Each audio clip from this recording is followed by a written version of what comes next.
بسم اللہ الرحمن الرحیم۔ السلام علیکم ورحمۃ اللہ وبرکاتہ۔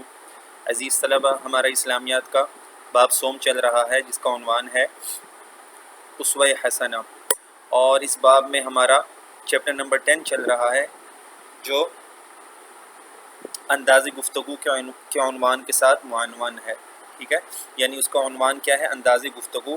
آج ہمارا یہ سبق ختم ہو جائے گا، تو آئیے شروع کرتے ہیں۔ ہماری سب سے آخری ہیڈنگ آج ہے، ٹھیک ہے، آج ہم آخری ہیڈنگ پڑھیں گے، انداز گفتگو اور انسانی شخصیت، ٹھیک ہے۔ تو پڑھتے ہیں۔ انداز گفتگو کسی بھی انسان کی شخصیت کو جانچنے کا ایک بہترین پیمانہ ہے، ٹھیک ہے، جانچنے کا یعنی اس کو پرکھنے کا، معلوم کرنے کا ایک بہترین پیمانہ ہے۔ شخصیت کا معنی یہاں ہو سکتا ہے ذات، ٹھیک ہے، تو انداز گفتگو کسی بھی انسان کی ذات کو جانچنے کا یعنی پرکھنے کا، معلوم کرنے کا ایک بہترین پیمانہ ہے، ایک بہترین ترازو ہے، ٹھیک ہے۔ کسی شخص کی گفتگو سے سننے والے پر جو تأثر قائم ہوتا ہے، کسی شخص کی گفتگو سے سننے والے پر جو تأثر یعنی جو اثر قائم ہوتا ہے، وہ اس کی شکل و صورت اور ظاہری حالت سے کہیں زیادہ اہم اور دیرپا ہوتا ہے، ٹھیک ہے۔ دیکھو، ہم جب کسی کی شکل و صورت دیکھتے ہیں نا تو ہمارے ذہن میں ایک اثر ہوتا ہے نا، تو جو گفتگو سے جو اثر ہوتا ہے وہ شکل و صورت اور ظاہری حالت کے اثر سے کہیں زیادہ اہم بھی ہوتا ہے اور دیر پا بھی ہوتا ہے، یعنی زیادہ دیر تک قائم رہتا ہے ہمارے ذہن میں۔ ایک بدصورت آدمی بھی محض اپنے شیریں کلام یعنی میٹھے کلام، میٹھی باتوں کے ذریعے لوگوں کے دلوں میں جگہ بنا سکتا ہے۔ اسی طرح ایک انتہائی خوبصورت شخص جو شکل و صورت کے اعتبار سے، ٹھیک ہے، خوبصورت ہے، اچھا ہے، اگر انداز گفتگو میں جاہلانہ طور طریقہ اپنائے، ٹھیک ہے، اچھا طور طریقہ نہ ہو بلکہ جاہلانہ ہو، تو لوگ اس سے بیزار ہو جاتے ہیں۔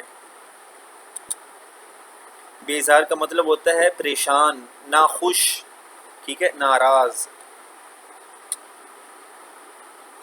گفتگو سوچ کا عکس ہوتی ہے۔ عکس کا مطلب ہوتا ہے سایہ، ٹھیک ہے، فوٹو، ٹھیک ہے، جیسے یعنی انسان کی سوچ ہوتی ہے، ٹھیک ہے، ویسے ہی کیا ہوگی؟ گفتگو ہوگی۔ سوچ اچھی ہے تو گفتگو بھی اچھی، سوچ بری ہے تو گفتگو بھی بری، اور سوچ عمل کی بنیاد بنتی ہے، ٹھیک ہے، جیسا انسان سوچتا ہے عمل بھی ویسا ہی کرتا ہے۔ عمل کی بنیاد کیا ہے؟ سوچ۔ اچھی سوچ ہے تو اچھا عمل کرے گا، بری سوچ ہے تو برا عمل کرے گا، ٹھیک ہے۔ یہ جملہ اچھی طرح یاد کریں، یہ بہت اچھا جملہ ہے۔ اس لیے گفتگو کی مدد سے کسی انسان کے باطن کو جانا جا سکتا ہے، باطن کو یعنی اس کے اندر کو، ٹھیک ہے نا، اس کے دل کی کیفیات کو، جذبات کو جانا جا سکتا ہے۔ ایک آدمی اگر اچھی گفتگو کر رہا ہے اس کا مطلب ہے اس کا دل جو ہے وہ بھی اچھا ہے، اور ایک آدمی اگر بری گفتگو کرتا ہے، ٹھیک ہے، اس کا مطلب ہے اس کا دل بھی کیا ہے؟ برا ہے، ٹھیک ہے۔ لہٰذا ہم پر لازم ہے کہ اپنی گفتگو میں الفاظ کا چناؤ سوچ سمجھ کر کریں، ٹھیک ہے بیٹا۔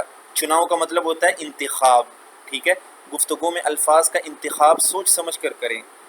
اچھا، اسی طرح الفاظ کی ادائیگی میں ٹھہراؤ اختیار کریں، کہ الفاظ جب ہم زبان سے نکالیں، ادا کریں تو ٹھہر کر الفاظ نکالیں، ایسا نہ ہو کہ ایک ساتھ ہی وہ شروع ہو جائیں، ایک سانس میں ساری باتیں کر جائیں۔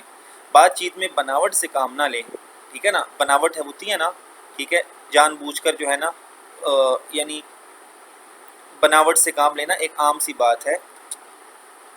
اب اس کا مطلب یہ کر سکتے، بناوٹ کا مطلب ہوتا ہے دکھاوا، ٹھیک ہے، تکلف، تو بات چیت میں تکلف سے کام نہ لیں اور دکھلاوے سے کام نہ لیں، ٹھیک ہے۔